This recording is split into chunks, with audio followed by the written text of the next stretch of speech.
പ്രിയപ്പെട്ടവരെ നമസ്കാരം. പുതിയൊരു വീഡിയോയിലേക്ക് എല്ലാവർക്കും സ്വാഗതം. നമ്മൾ ഇന്നലെ രാത്രി കേട്ട ഒരു ദുരന്ത വാർത്തയുണ്ട്. അത് വേറെ ഒന്നുമല്ല, ഇടുക്കിയിൽ നിന്ന് ഒരച്ഛനെയും അമ്മയെയും മകൻ വെട്ടിക്കൊലപ്പെടുത്തി എന്ന് പറയുന്ന ഒരു വാർത്തയാണ്. അതിനും എല്ലാവരും പേരിട്ട് വിളിക്കുന്നത് എന്താ വെച്ചാൽ ലഹരി എന്നുള്ള വാർത്ത മാത്രമാണ്. അതായത് ലഹരി അടിച്ചവന് എന്തും ചെയ്യാം, ലഹരി അടിച്ചവന് ഇത് വീഡിയോ പിടിക്കാനും നാട്ടുകാരെയും ബന്ധുക്കളെയും കാണിക്കാനൊക്കെയുള്ള ബുദ്ധി കൃത്യമായിട്ടുണ്ട്. അച്ഛനും അമ്മയും ആണെന്ന് അവർ മനസ്സിലാക്കാനുള്ള ബുദ്ധി മാത്രമില്ല. അതുപോലെ തന്നെ എന്ന് പറഞ്ഞാൽ പല കേസുകളിലും പിടിക്കപ്പെട്ട് കഴിഞ്ഞാൽ നമ്മളെല്ലാവരും പറയുന്ന അവൻ ലഹരിയാണ്, ആ ലഹരി അടിച്ചിട്ട് ചെയ്യുന്നതാണ്. എന്നാൽ അവന് ഒളിവിൽ പോകാനുള്ള ബുദ്ധിയുണ്ട്. അതുപോലെ തന്നെ എന്ന് പറഞ്ഞു കഴിഞ്ഞാൽ പോലീസിനെ വെട്ടിക്കാനുള്ള ബുദ്ധിയുണ്ട്, തെളിവ് നശിപ്പിക്കാനുള്ള ബുദ്ധിയുണ്ട്. ഇങ്ങനെയുള്ള എല്ലാ ബുദ്ധികളും ഉണ്ട്. പക്ഷേ ഒരു മനുഷ്യൻ്റെ ജീവൻ പോകുമ്പോൾ നമ്മൾ പറയുന്നൊരു വാക്കെന്താ അറിയാം, അത് ഇതാന്നപ്പോൾ അത് ലഹരിയാണെന്നാണ് നമ്മൾ പറയുന്നത്, അല്ലേ? കൃത്യമായിട്ട് നമ്മൾ പറയുന്നതല്ലേ? അതൊരു ലഹരിയാണ്. അതായത് ഇങ്ങനെ കൊല്ലപ്പെട്ട് കഴിഞ്ഞാൽ, അച്ഛനും അമ്മയും കൊല്ലപ്പെട്ട് കഴിഞ്ഞാൽ അതിൻ്റെ അടിയിൽ വരുന്ന കമൻറ്റുകൾ കണ്ടു കഴിഞ്ഞാൽ തന്നെ നമുക്ക് മനസ്സിലാകും. എല്ലാവരും പറയുന്ന ഒരു കാര്യമുള്ളൂ, അത് ലഹരിയാണ്. ആ ലഹരിക്കാരനായതുകൊണ്ട് തന്നെ എന്ന് പറഞ്ഞു കഴിഞ്ഞാൽ നമ്മളൊന്നും പറയാനോ ചെയ്യാനോ പാടില്ല. അതായത് അവൻ ലഹരി അടിച്ച് ചെയ്യുന്നതല്ലേ. ഇവന്മാരൊക്കെ എന്ന് പറഞ്ഞ് എവിടത്തെ ലഹരിക്കാർ എന്നാണ് നിങ്ങൾ ഉദ്ദേശിക്കുന്നത്?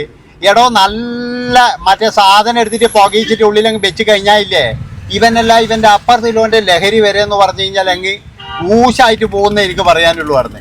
പക്ഷെ അതിന് കൃത്യമായിട്ട് ആമ്പയറിൽ ആൾക്കാർ വേണം. നിങ്ങൾ ആലോചിച്ച് നോക്കറ, ആ അച്ഛനും അമ്മയും ഇവനെ കൊണ്ട് എത്രമാത്രം ശല്യം സഹിച്ചിട്ടുണ്ടാവുമായിരുന്നു. അതായത് ഇവൻ്റെ ഈ ലഹരി ഉപയോഗം കൊണ്ട്.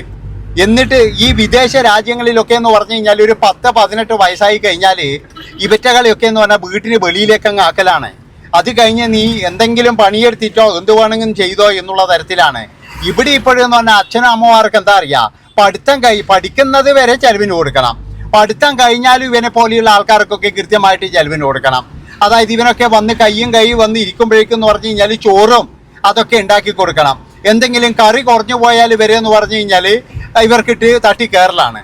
എന്നാൽ ഈ വീട്ടുകാർ വിചാരിക്കണ്ടേ, 10-18 വയസ്സായി, ഇനി ഇവനൊക്കെ എവിടെയെങ്കിലും പോയിട്ട് ജോലി ചെയ്ത് ജീവിച്ചോട്ടെ എന്ന് പോലും വിചാരിക്കത്തില്ല. അതുമാത്രവുമല്ല, നമ്മുടെ നാട്ടിലൊക്കെ എന്ന് പറഞ്ഞാൽ ലഹരി അടിക്കാനും കൂടി പൈസ തന്തമാറും തള്ളമാറും അധ്വാനിച്ച് കൊടുക്കേണ്ട ഒരു ഗതികെട്ട ഒരു ഇതിലേക്കാണ് പോയിക്കൊണ്ടിരിക്കുന്നത്.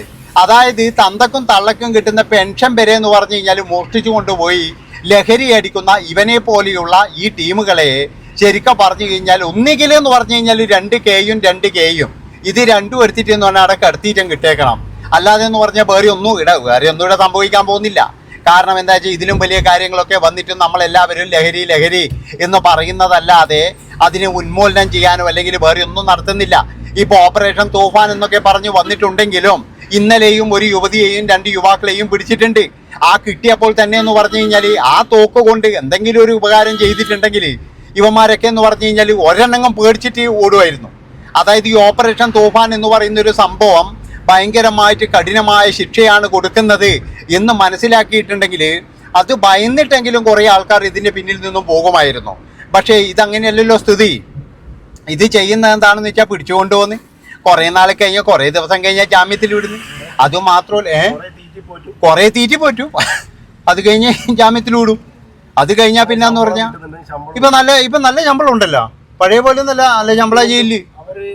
ആ അതല്ലേ പറയുന്നത്,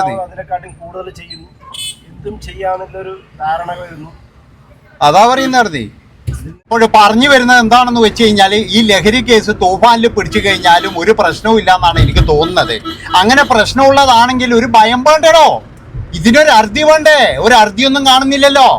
അതായത് ഒരു പാവപ്പെട്ട അച്ഛനും അമ്മക്കും ജീവിക്കാനിട പറ്റുന്നില്ല. ഇതാരാന്ന് ഇതിന് കാരണം? അതാണ് മനസ്സിലാക്കേണ്ടത്. അതായത് ആ അച്ഛനും അമ്മയും എത്രമാത്രം അനുഭവിച്ചിട്ടുണ്ടാകും. അതുമാത്രമല്ല ഇവന്റെ ബുദ്ധി നിങ്ങൾ ആലോചിച്ച് നോക്കണം. ഇവ കൃത്യമായിട്ടെന്ന് പറഞ്ഞു കഴിഞ്ഞാൽ ഇത് ഫോട്ടോ എടുത്തിട്ട് മറ്റുള്ളവർക്ക് അയച്ചു കൊടുക്കണമെങ്കിൽ ഇവൻ എവിടെയാണോ ഇവൻ മയക്കുമരുന്ന്? ഇവൻ ഒരു തേങ്ങാക്കോലിയല്ല, ഇവൻ മയക്കുമരുന്ന് അടിക്കുന്നതെന്ന് പറഞ്ഞിട്ട് ശരിക്കും പറഞ്ഞാൽ ജനങ്ങളെ എല്ലാവരെയും മണ്ടന്മാരാക്കുകയാണ് ചെയ്യുന്നത്. ഇനിയിപ്പോഴെന്ന് പറഞ്ഞാൽ ചിലപ്പോൾ ഇതിന്റെ ഒരു ആനുകൂല്യം കിട്ടും. എന്താണെന്ന് വെച്ചാൽ നാട്ടുകാരെല്ലാം പറയും, അയ്യോ ഈ അമ്മയെ പാവം, എങ്ങനെയാന്ന് മയക്കുമരുന്ന് അടിച്ചിട്ടല്ലേ എൻ്റെ അമ്മേനെയും അച്ഛനെയും തിരിച്ചറിയാൻ കഴിയാത്തത്. നമ്മളായിട്ട് ഓരോരുത്തരും ഓരോ സൗകര്യം ഉണ്ടാക്കി കൊടുക്കുകയാണ്. അതാണ് നിങ്ങൾ മനസ്സിലാക്കേണ്ടത്. അതുകൊണ്ടാണ് പറയുന്നത് ഇതിനെതിരെ എന്ന് പറഞ്ഞു കഴിഞ്ഞാൽ കൃത്യമായിട്ടെന്ന് പറഞ്ഞു കഴിഞ്ഞാൽ ഒരു ഭയം വേണം. ആ ഭയം ഇല്ലാത്തിടത്തോളം കാലം എന്ന് പറഞ്ഞു കഴിഞ്ഞാൽ ഇതുപോലെ തന്നെയാ നടക്കുള്ളൂ. ഇപ്പൊ തൂഫാൻ ഉണ്ടായിട്ട് ഞാൻ പറഞ്ഞല്ലോ, ടീച്ചർമാരെയൊക്കെ എന്ന് പറഞ്ഞു കഴിഞ്ഞാൽ ഇതിനെടുക്കണ്ടില്ല. ഒരു ടീച്ചർ പറയുന്നത് ഞാൻ നിരപരാധിയാണ്, എൻ്റെ ബാങ്ക് അക്കൗണ്ട് പരിശോധിക്ക്. എന്ത് നിരപരാധി എന്നാ പറയുന്നത്? അതിനെയൊക്കെ പിടിച്ചു കൊണ്ടുപോകുമ്പോൾ അതിൻ്റെയൊക്കെ കളി കണ്ടതല്ലേ. അപ്പൊ ഇവറ്റകളൊക്കെ എന്ന് പറഞ്ഞു കഴിഞ്ഞാൽ ഇങ്ങനെ അടിക്കുന്നതും അതുപോലെ തന്നെ എന്ന് പറഞ്ഞ് ഇങ്ങനെയുള്ള ടീമുകളെ ശരിക്കും പറഞ്ഞു കഴിഞ്ഞാൽ നമ്മൾ നല്ല ചിക്കനും മട്ടനും കൊടുത്ത് തീറ്റിപ്പോറ്റും അല്ല വേണ്ടത്, മൃതപ്രായരായിട്ട് വിടണാർന്ന്. അതായത് വെളിയിൽ വന്ന് എഴുന്നേറ്റ് നടക്കാൻ കഴിയാത്ത രീതി, അതായത് പിന്നെ എണീച്ച് നടക്കാൻ കഴിയരുത്. ജയിലിൽ നിന്ന് ഇങ്ങോട്ട് വരുന്നത് പിടിച്ചിട്ടായിരിക്കണാർന്ന്. അങ്ങനെ പിടിച്ചിട്ട് നടന്നു വന്നു കഴിഞ്ഞാല് നല്ല ശിക്ഷ കൊടുക്കണം. ഇതെന്ന് പറയുന്നത് മറ്റുള്ളവർ പേടിക്കണം. ഇതെന്ന് പറയുന്നത് എല്ലാരും പറയുന്ന പോലെ എന്താ അറിയാ, കുറച്ചു കാലം പോയി കിടന്നാന്നടോ. അങ്ങനെ ഒരു തൂഫാൻ ഇന്നലെ നീ ആലോചിക്കും, ഇന്നലെയും കൂടി പിടിയിലായിട്ടുണ്ട്. അത് ബാംഗ്ലൂരിൽ നിന്ന് കൊണ്ടുവന്നാ പറയുന്നത്. അപ്പൊ അങ്ങനെയുള്ള ടീമുകളെ പിന്നെ എന്താ ചെയ്യുക ഇവിടെ? കൃത്യമായിട്ടെന്ന് പറഞ്ഞാൽ ഇവർക്കൊരു ശിക്ഷ, ഒരു ഭയമില്ലാത്തോണ്ടല്ലേ. ഇപ്പൊ നമ്മൾ അന്യ രാജ്യത്തൊക്കെ പോയി കഴിഞ്ഞാൽ ഈ ഒരു കേസിനെതിരെ നമ്മള് നല്ല ഭയമുണ്ട് നമുക്ക്. എന്തുകൊണ്ടാ ഭയക്കുന്നത്?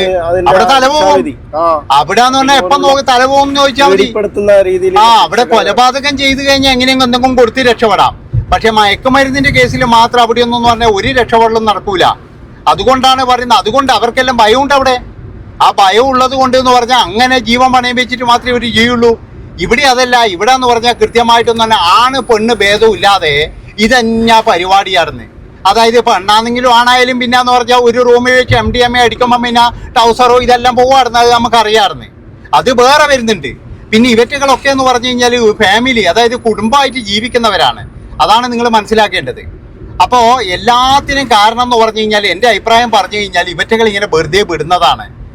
ഇവറ്റകൾക്കൊക്കെ വേണ്ടിയിട്ട് ആ പാവം ഒരു 10, 60, 65 വയസ്സുള്ള ആ 2 ദമ്പതികൾ, അതായത് ഒരു മകനെ ജനിപ്പിച്ചു, അതിനെ വളർത്തി എന്നുള്ള ഒരു തെറ്റ് മാത്രമല്ലേ ചെയ്തിട്ടുള്ളൂ. അവൻ ഈ സാധനമൊക്കെ വാങ്ങിക്കാനും അതൊക്കെ കൊണ്ടുവന്ന് അവനൊക്കെ കൊടുക്കാനൊക്കെ ഇവിടെയുള്ള ഒരുപാട് ആൾക്കാർ പ്രയത്നിച്ചിട്ടുണ്ടാവൂലേ. ഇവറ്റകളെ എല്ലാവരെയും എന്ന് പറഞ്ഞു കഴിഞ്ഞാൽ ഇനി 2 കാലിൽ നടക്കാൻ അനുവദിച്ചുകൂടാ. അതാണ് വേണ്ടത്. എഴഞ്ഞിട്ടുള്ള ജീവിതമായിരിക്കണം ഇനി അങ്ങോട്ട്. എന്നാലും മാത്രമേ പഠിക്കത്തുള്ളൂ. അല്ലെങ്കിൽ ഈ തൂഫാനെ കൊണ്ടൊന്നും ഒരു കാര്യമുണ്ടെന്ന് എനിക്ക് തോന്നുന്നില്ല. കുറച്ചു കാലം ഇവരൊക്കെ എന്ന് പറഞ്ഞാൽ ഒരു മാളത്തിൽ ഒളിക്കും. അത് കഴിഞ്ഞാൽ എന്ന് പറഞ്ഞാൽ ഇവരൊക്കെ എന്ന് പറഞ്ഞു കഴിഞ്ഞാൽ വെളിയിലേക്ക് വരും എന്നുള്ളതിൽ യാതൊരു സംശയവുമില്ല. അതുകൊണ്ടാണ് പറയുന്നത് എൻ്റെ പൊന്നു മക്കളെ, ഇപ്പോഴെന്ന് പറഞ്ഞാൽ ചില വീടുകളിലുള്ള അവസ്ഥ എന്ന് പറഞ്ഞു കഴിഞ്ഞാൽ ഇതിലും വലിയ അവസ്ഥ തന്നെയാണ്. ഇപ്പം ഇവരൊക്കെ എന്ന് പറഞ്ഞു കഴിഞ്ഞാൽ എങ്ങനെയോ ആ പണ്ടാരത്തിൻ്റെ കൈ കൊണ്ട് അങ്ങ് തീർന്നു പോയായിരുന്നു. പക്ഷെ തീരാതെ അനുഭവിച്ചു കൊണ്ടിരിക്കുന്ന എത്രയെത്ര മാതാപിതാക്കളുണ്ടെന്നറിയാം. അതായത് അധ്വാനിച്ചു കൊണ്ടുവന്ന് തിന്നാൻ യോഗമില്ലാത്ത, അല്ലെങ്കിൽ ഭക്ഷണം പോലും കഴിക്കാൻ കഴിയാത്ത മക്കളുടെ ആട്ടും തുപ്പുമേറ്റ് ഇതുപോലെ കഞ്ചാവും മയക്കുമരുന്നും അടിച്ചു വരുന്ന മക്കളുടെ ആട്ടും തുപ്പുമേറ്റ് ജീവിക്കുന്ന ഒരുപാട് മാതാപിതാക്കൾ നമ്മളെ കേരളത്തിലുണ്ട്. അതിൽ ചെറിയതാണ് ഇതൊക്കെ. അതാക്കി ഇതിപ്പോ 2 പേരും മരിച്ചുകൊണ്ട് നമ്മൾ അറിഞ്ഞ്. പക്ഷെ ഇവർ അനുഭവിക്കാൻ തുടങ്ങിയിട്ട് എന്ന് പറഞ്ഞാൽ ഏകദേശം 2-3 വർഷമായി എന്നാ പറയുന്നത്. അതായത് ഈ മകന്റെ ഉപദ്രവം സഹിക്ക വയ്യാതെ ഇവര് പലപ്പോഴും എന്ന് പറഞ്ഞാൽ വീട് വിട്ട് ഓടിയിട്ടുണ്ട്. അന്നൊന്നും നമ്മൾ അറിഞ്ഞിട്ടില്ല. നമ്മളെല്ലാവരും എന്ത് ചെയ്തു? കൊല്ലപ്പെടുന്നത് വരെ കാത്തിരിക്കും. അതാണ് എന്താ പ്രശ്നം ഉണ്ടെങ്കിൽ നമ്മൾ അങ്ങനെയല്ലേ. ഒരു വീട്ടിൽ നിന്ന് ഇപ്പൊ അടിയോ പിടിയോ കഴിയുമ്പോൾ നമ്മളെല്ലാവരും പോയി നോക്കി നിൽക്കും. എന്താ കൊല്ലപ്പെടട്ടെ. കൊല്ലപ്പെട്ട് കഴിഞ്ഞാൽ ആ കൊലപ്പെടുത്തിയവന് നമുക്ക് അപ്പോൾ സംരക്ഷണം കൊടുക്കണം. അവനെ പിന്നെ ഒരാൾ പോലും തൊടാൻ പാടില്ല. തൊടാൻ ഞങ്ങൾ വിടത്തില്ല. അതാണ് ഇവിടുത്തെ ഒരു ഇത് എന്ന് പറയുന്നത്. അതുകൊണ്ട് എനിക്ക് പറയാനുള്ളത് എന്താണെന്ന് വെച്ചാൽ ഇതുപോലെയുള്ള നാറികളെ തിരിച്ചറിഞ്ഞ് നല്ല രീതിയിൽ എന്ന് പറഞ്ഞു കഴിഞ്ഞാൽ ശിക്ഷ കൊടുത്തിട്ടില്ലെങ്കിൽ ഇതല്ല ഇതിലപ്പുറവും പെരുമാറും അല്ലേ.